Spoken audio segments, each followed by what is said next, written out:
لیکن یہ ایک فائٹر جیٹ کے مقابلے میں سلو موونگ جہاز ہے، اور چائنا نے اس کے علاج کے لیے اپنے S-400 بیٹریز جو ہیں وہ لگائی ہوئی ہیں، HQ-9 بیٹریز جو ہیں وہ لگائی ہوئی ہیں، جن کے اندر آپ کو پتا ہے کہ یہ 40N6 surface to air missile جو ہیں وہ موجود ہیں، جن کے بارے میں کہا جاتا ہے کہ وہ 400 کلومیٹر ان کی رینج ہے۔ ان E-2 ہاک-آئی کا جو مقابلہ ہوگا نا، وہ چائنا کے ان S-400 بیٹریز سے ہوگا یا HQ-9 میزائل سے ہوگا، کیونکہ چائنا اور تائیوان کا اتنا زیادہ ڈسٹنس تو ہے نہیں، اور S-400 کا جو ریڈار ہے، یا ویسے بھی چائنا کے اندر جو دوسرے تیسرے ریڈارز ہیں، وہ اتنی لانگ رینج کے ہیں کہ وہ سارے تائیوان کو ایزیلی کور کر سکتے ہیں۔ تو ان E-2 ہاک-آئی ایویکس کو جو سب سے زیادہ خطرہ ہوگا وہ چائنا کے S-400 اور HQ-9 میزائل سسٹم سے ہوگا۔ اس کے بعد چائنا کی ایئر فورس جو اس وقت ایئر ٹو ایئر میزائل استعمال کر رہی ہے نا، اس کو انہوں نے نام دیا ہوا ہے اسکائی سورڈ 2۔ یہ بیسیکلی ایک ایئر ٹو ایئر میزائل ہے۔ اس کی خاص بات یہ ہے کہ اس کی سپیڈ میک 5 سے اوپر ہے۔ اس کو آپ ایک ہائپرسونک میزائل کہہ سکتے ہیں۔ ہائپرسونک میزائل کی جو ڈیفینیشن ہے وہ یہ ہے کہ کوئی بھی میزائل جو 5 میک سے اوپر جاتا ہے اس کو آپ ہائپرسونک سپیڈز کے اندر کاؤنٹ کرنا شروع کر دیتے ہیں۔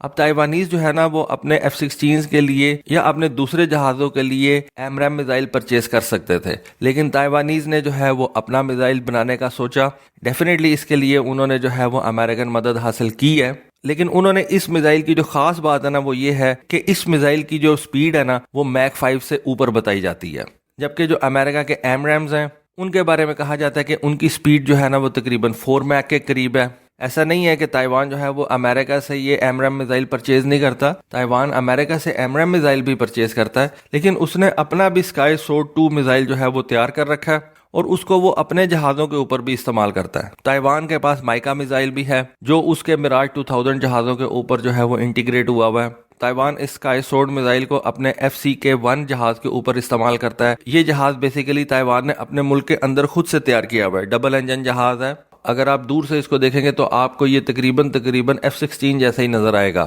لیکن یہ بیسیکلی جو ہے وہ تائیوان نے اپنے ملک کے اندر خود سے ڈیزائن کیا ہے، اور اس کے اوپر تائیوان یہ اسکائی سورڈ میزائل جو ہے وہ انٹیگریٹ کر کے رکھتا ہے اور اس کے ذریعے سے اس کو فائر کرتا ہے۔ اب تائیوان نے اپنے FCK-1 جہاز کو جو ہے وہ اپ گریڈ کیا ہے، اور اس کو انہوں نے نیا نام دیا ہے بریو ایگل کا۔ اس کے اندر انہوں نے AESA ریڈار جو ہے وہ انٹیگریٹ کیا ہوا ہے، اور اس وجہ سے سمجھا یہ جا رہا ہے کہ اسکائی سورڈ 2 میزائل جو ہے وہ اس کے ساتھ بھی انٹیگریٹ کیا جائے گا، اور اس میزائل کی بھی جو رینج ہے نا اس کو انکریز کیا جائے گا۔ اس میزائل کی جو رینج ہے وہ تقریباً AMRAAM کے برابر ہی ہے، جو AMRAAM-C اس وقت پاکستان بھی استعمال کر رہا ہے، لیکن اس کی جو ایک ایڈڈ چیز ہے وہ یہ ہے کہ اس کی سپیڈ جو ہے وہ AMRAAM سے زیادہ ہے۔ تیسرے نمبر پہ جو اس وقت تائیوان کے ایئر فورس کے لیے بہت امپورٹنٹ ویپن ہے وہ ان کا Tien Kung 3 surface to air missile ہے۔ اس سرفیس ٹو ایئر میزائل کو اگر آپ دیکھیں گے تو آپ کو یہ امریکہ کا پیٹریوٹ میزائل سسٹم ہی لگے گا، اور یہ بیسیکلی ہے بھی امریکہ کا پیٹریوٹ میزائل سسٹم ہی، لیکن تائیوان نے اس کو اپنے ملک کے اندر خود سے تیار کیا ہے، امریکن مدد سے تیار کیا ہے۔ اس کے لیے جو ریڈار استعمال کیا جاتا ہے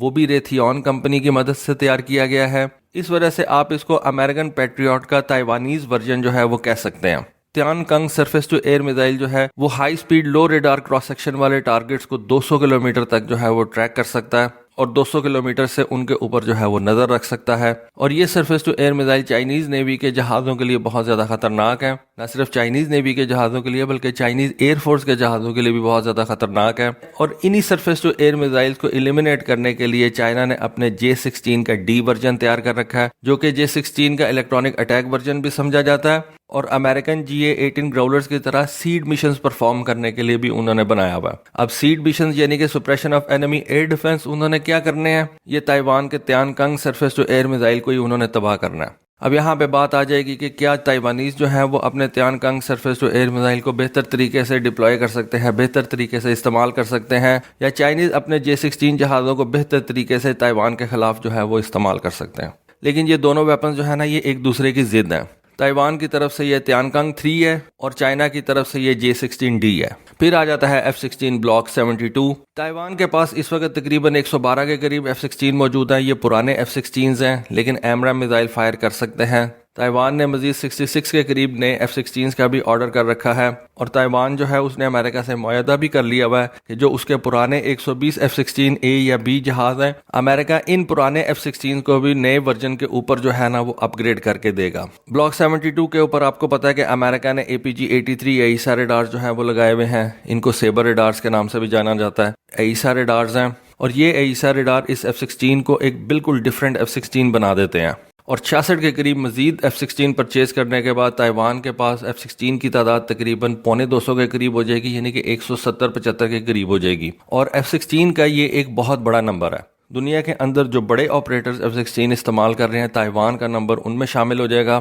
اور سارے کے سارے یہ بلاک 72 کے F-16 ہو جائیں گے، اور یہ بلاک 72 کے F-16 چائنا کے لیے ایک بہت زیادہ جو ہے نا وہ پرابلم کریٹ کر سکتے ہیں۔ تائیوان ایک چھوٹا سا ملک ہے، چھوٹے سے یہ جہاز ہیں، سنگل انجن جہاز ہیں، اس چھوٹے سے ایریا کو ڈیفینڈ کرنے کے لیے یہ بہت زبردست اور اچھے طریقے سے کاسٹ افیکٹولی کام کر سکتے ہیں۔ آج کا 5واں ویپن جو اس وقت تائیوان اپنے ڈیفنس کے لیے استعمال کر رہا ہے، اور بھی بہت سے ویپنز ہیں، میں صرف ان 5 ویپنز کی بات کر رہا ہوں جن کو میں سمجھتا ہوں کہ وہ تائیوان کے لیے بہت زیادہ امپورٹنٹ ہے۔ وہ ہے بیسیکلی ہاؤسنگ فینگ۔ یہ ایک ایسا میزائل ہے جس کو تائیوان جو ہے وہ اینٹی شپ کے طور پہ بھی استعمال کر سکتا ہے، سپر سونک میزائل ہے۔ پچھلی ویڈیو کے اندر میں نے آپ کو بتایا کہ تائیوان امریکہ سے ہارپون میزائل بھی پرچیز کرتا ہے، اسی وجہ سے تائیوان نے امریکہ سے کہا کہ آپ یہ ہارپون میزائل ہمارے ملک کے اندر ہی تیار کریں، لیکن وہ جو ہیں وہ سب سونک میزائلز ہیں، اور یہ ہاؤسنگ فینگ جو میزائلز ہیں یہ سپر سونک ہیں۔ ان کی رینج تقریباً 400 کلومیٹر ہے، اور ان کی جو خاص بات ہے نا وہ یہ ہے کہ ان کو Taiwan surface to surface missile کے طور پہ بھی استعمال کرتا ہے،